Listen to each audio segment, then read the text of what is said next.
She said she had a late meeting. I didn't question it, not at first. Emma had been staying late at the office more often, claiming deadlines were piling up. I believed her. But something felt off. Her smile didn't reach her eyes anymore. And last night, I noticed she changed her perfume.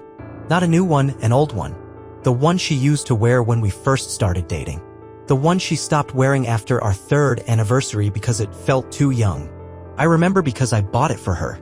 And now it was back, with no explanation. I told myself not to read into it. People change. Habits evolve. But the mind has a way of collecting shadows once you've seen the first flicker. The next night, she came home around 10. Her makeup still fresh, like time hadn't touched it. I asked how the meeting went. She said it was long, boring stuff, she added with a half-hearted laugh. But her eyes darted to her phone the whole time. She used to leave it face up on the counter. Now it never leaves her side. Screen down. Notifications silenced. Once she even brought it into the shower with her.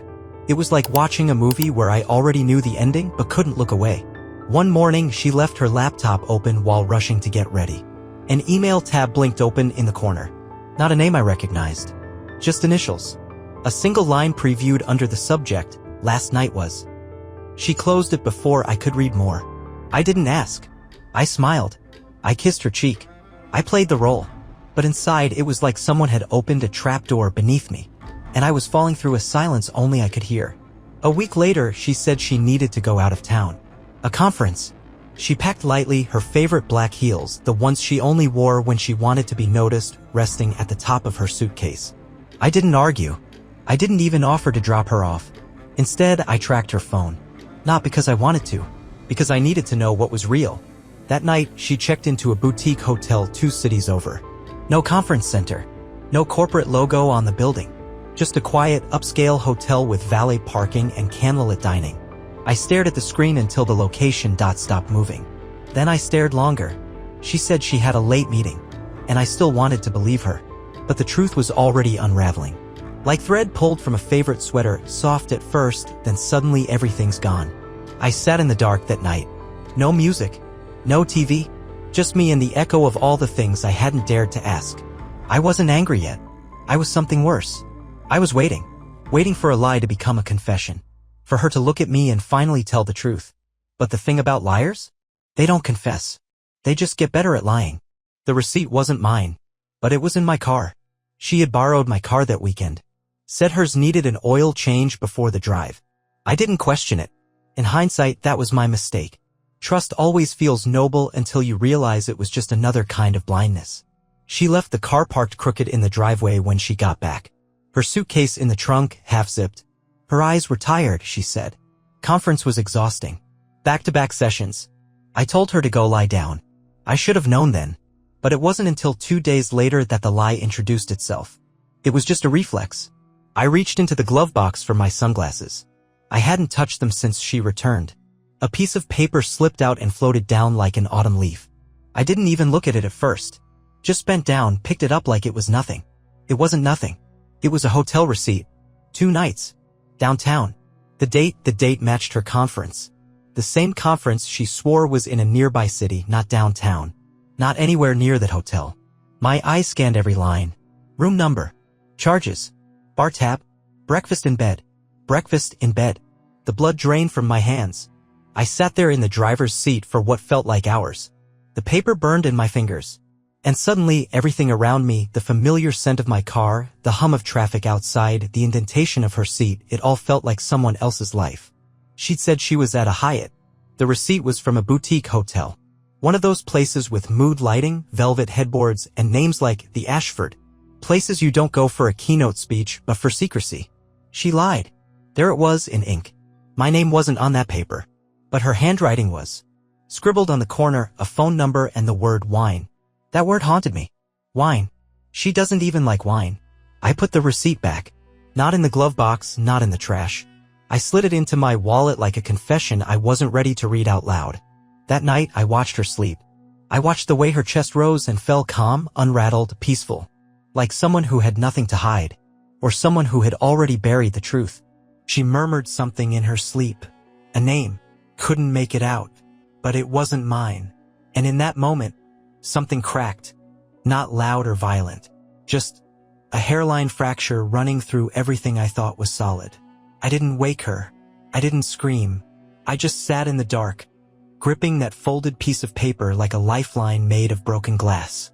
And in my head, a question started to echo louder than I could handle. What else is in this house that doesn't belong to me? Because if a lie can fit in a glove box, what could be hiding in her heart? She walked in, kissed me like nothing happened. A soft brush of lips against my cheek, warm and practiced. The kind of kiss you give without thinking. Automatic. Empty. She slipped out of her heels and into the kitchen, humming something tuneless as she reached for the coffee tin. I watched her from the doorway, her silhouette outlined in the morning light. The same woman I fell in love with. But she wasn't the same. She moved like someone with no weight on her shoulders. Meanwhile, I was drowning under an invisible ocean. How could she act so normal? My hands twitched at my sides. I wanted to grab the receipt from my wallet and slam it on the table. I wanted to ask her who she shared that bed with, whose voice she woke up to, whose laughter she brought back with her like perfume on her clothes. Instead, I smiled. I asked how the trip went. She poured the coffee and said, "Exhausting," added a dramatic sigh for flair. I wondered if she rehearsed that. I nodded, pretending I didn't know that the hotel didn't match the one she told me about. Pretending I didn't hear her phone buzz late last night and see her smile. Not at me, but at whatever name lit up her screen. She sat across from me, sipping slowly, eyes half-lidded with fake fatigue. "Back-to-back meetings," she said. "I barely slept. I bet." My gaze dropped to her neck. Faint marks, not quite visible unless you knew where to look. I did. Every word she spoke sounded like static. My mind was somewhere else. In that hotel room. In the gaps between her sentences.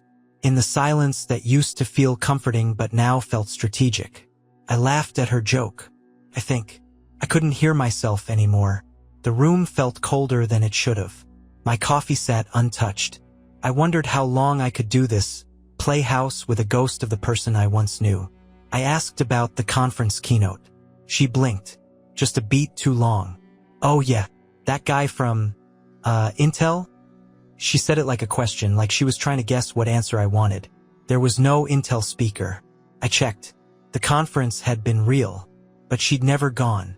She was there. Somewhere else. With someone else. I bit the inside of my cheek and smiled. I was learning to lie too. The rest of the day blurred. She texted me sweet things. "Miss you already. Can't wait for dinner tonight." I replied like a husband should. Like a fool would. Each word felt like sand in my mouth. At dinner, she reached for my hand. Her fingers curled around mine like they always had. Familiar. Tender. But now it felt like holding a hand through glass. I could feel the shape, but not the warmth. That night, I lay beside her, listening to the rhythm of her breathing. I wondered if it matched his. And as she slept, peaceful, guiltless, I whispered a truth I didn't dare say aloud. "You're not just cheating on me. You're making me complicit in your lie." Her phone lit up. The name wasn't familiar. Steam drifted from the bathroom door, curling into the hallway like smoke from a fire I hadn't yet admitted was burning. She was in the shower, singing faintly under the hiss of water.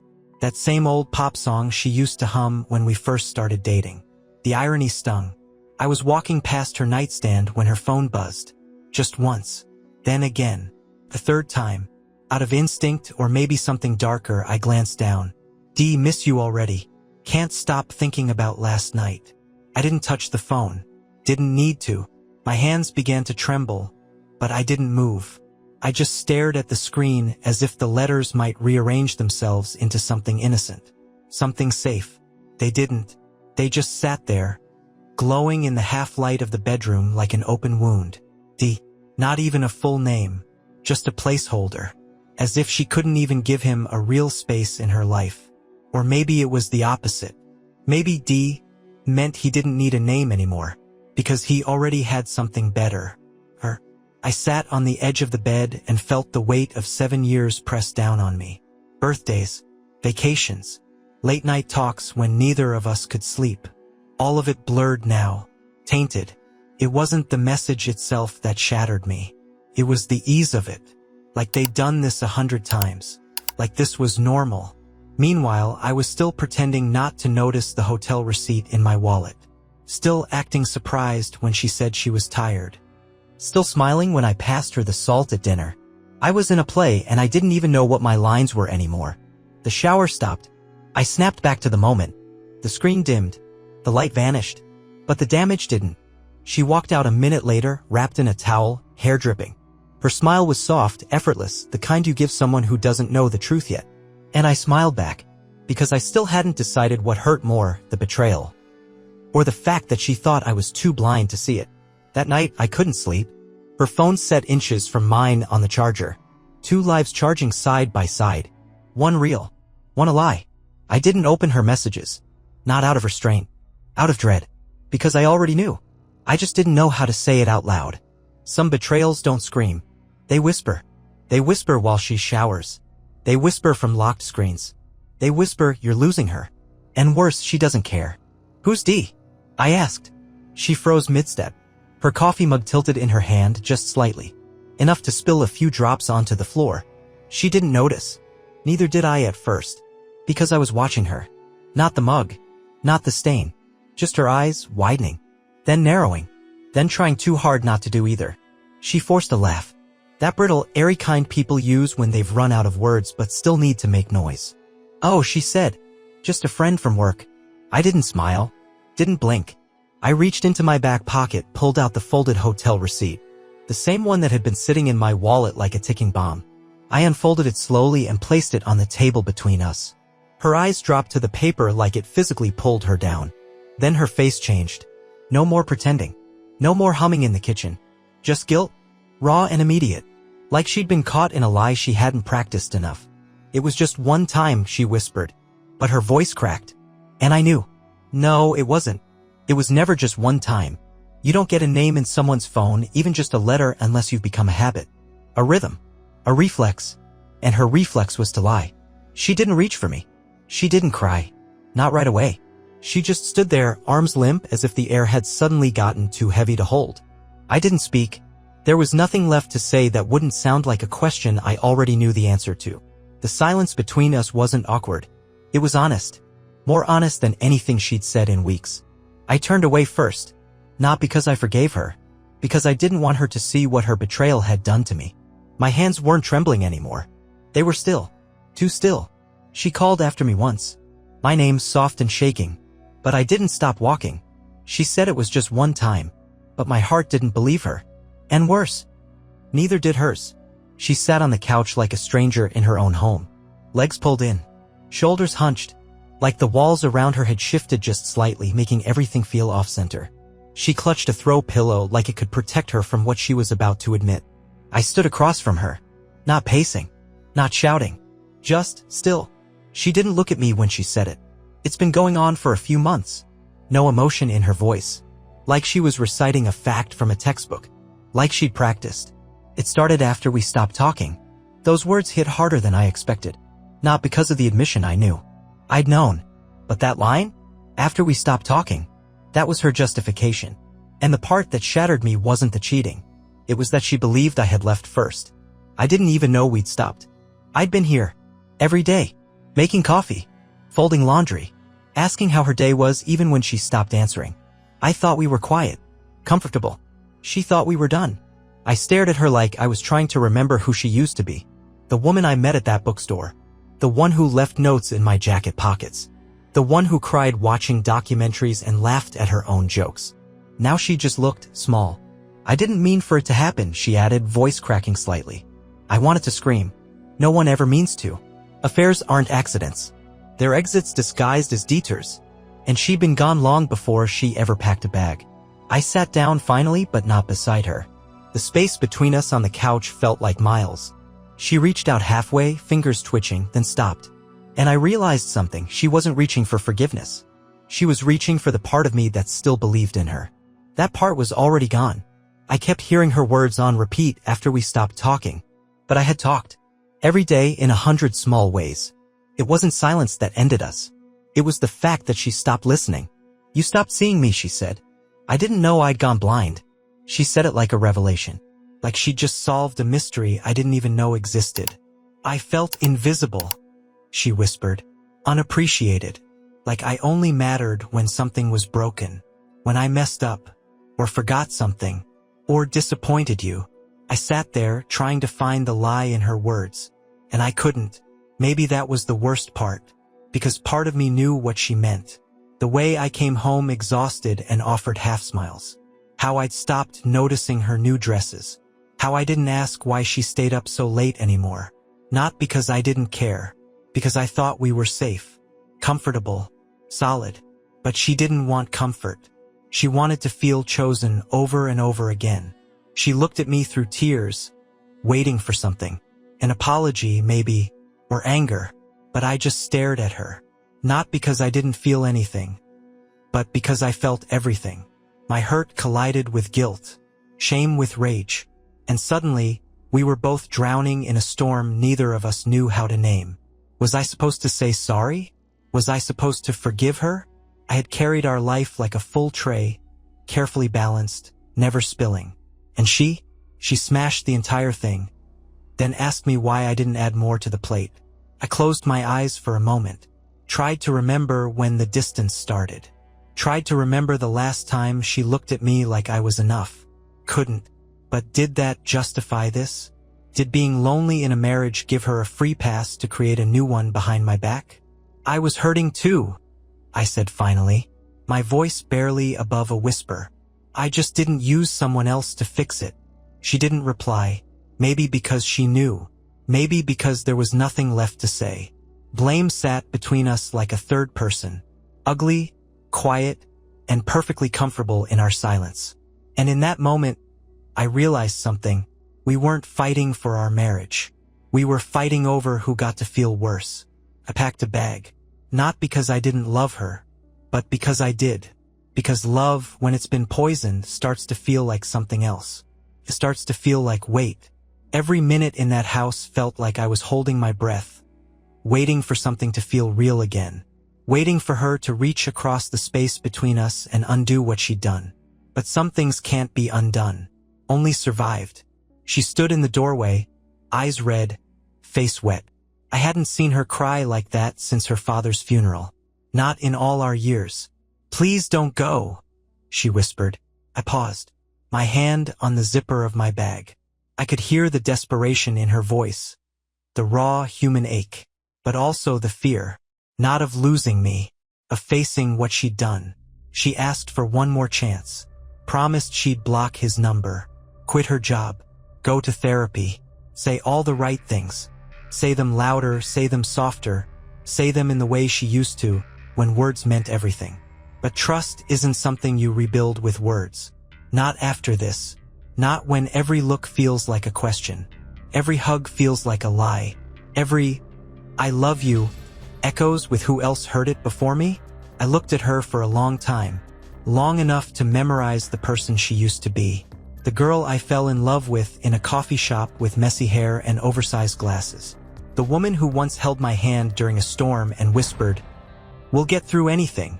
She was still here, but she wasn't mine anymore. "You broke something I can't carry for both of us," I said, voice steady. Her knees buckled and she sank to the floor, sobbing. But I didn't rush to her. I didn't kneel, didn't console, because this wasn't a moment to be rescued. This was a moment to leave.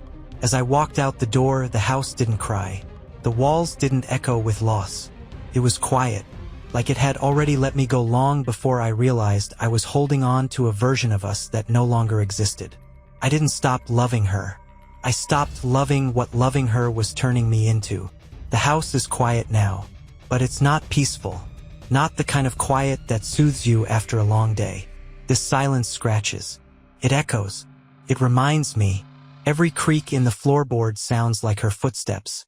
Every unopened message feels like a heartbeat I don't recognize anymore. I'm staying at my brother's place. His guest room smells like old laundry and gym shoes, but it's better than breathing in the perfume of a life that fell apart. Emma still sends messages. Sometimes just a line, "Thinking of you." Other times, a novel I don't have the strength to read. Confessions, promises, Regret wrapped in hope. She says she's changing. She says she sees me now. Funny. I spent years just wanting to be seen. I read them, but I don't reply. Because if I do, I'm afraid I'll start rewriting the truth. I'll start remembering the good mornings and forget the late-night lies. I'll remember her laugh and not the hotel receipt. Healing isn't a straight line. Some days I almost text her back. I stare at the screen and type things I'll never send. Do you still think about the bookstore? Was it worth it? Did you ever actually say goodbye to me or just move on quietly in your mind? But I delete them, because even though I miss her, I don't miss this. The version of us that needed secrets to survive. The slow unraveling of a marriage in the spaces between words. Some nights I dream about her. Not the real her. The old version. The one who danced barefoot in the kitchen. The one who used to fall asleep mid-sentence, trusting me to carry the silence. And then I wake up to my brother's dog snoring outside the door.